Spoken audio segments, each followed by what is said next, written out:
1989, I had a small room I was booking in Dallas, Texas called Vuku Ray.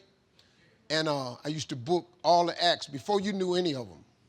Jamie Foxx, Bernie Mac, Adele Givens, Bill Bellamy, Martin Lawrence. Before you knew any of them people, I was booking them in this small room. And I had this guy performing named Rex Garvin, and he wasn't doing that well, but I was letting him work anyway. And a friend of mine named Percy Cruz called me and said, hey man, this guy from St. Louis named Cedric the Entertainer was performing at the club across town, the Funny Bone, and they canceled him out. They overbooked it, so they sending him home. Could he come to your club and do 5 minutes audition? I said, yeah, send him over. Dude walked in, Cedric the Entertainer, said, what's your name, man? He said, Cedric the Entertainer. I said, that's your real name? He said, that's one I'm gonna go with, dog. I said, all right.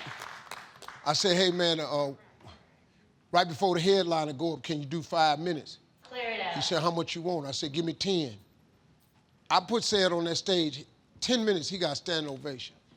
So the next night, I paid him $50 to stick around. He did another 10 minutes, but he did a different 10, got another standing ovation. Third night, I said, hey man, if you stay, I'll give you $100. You know, back in '89. He said, man, hell yeah. So he stayed, I paid him $100. We exchanged numbers, we became friends. And then the next week, I gave him his first headline gig. I paid him $1,000. Ced started crying. He said, man, nobody never gave me no $1,000. I said, you funny dude, man. Gave him $1,000. Ever since that day right there, me and Ced have never had a disagreement, an argument, an exchange of words.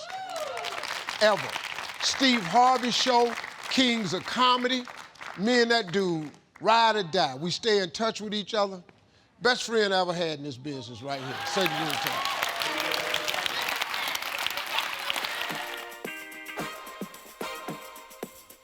Entertainer.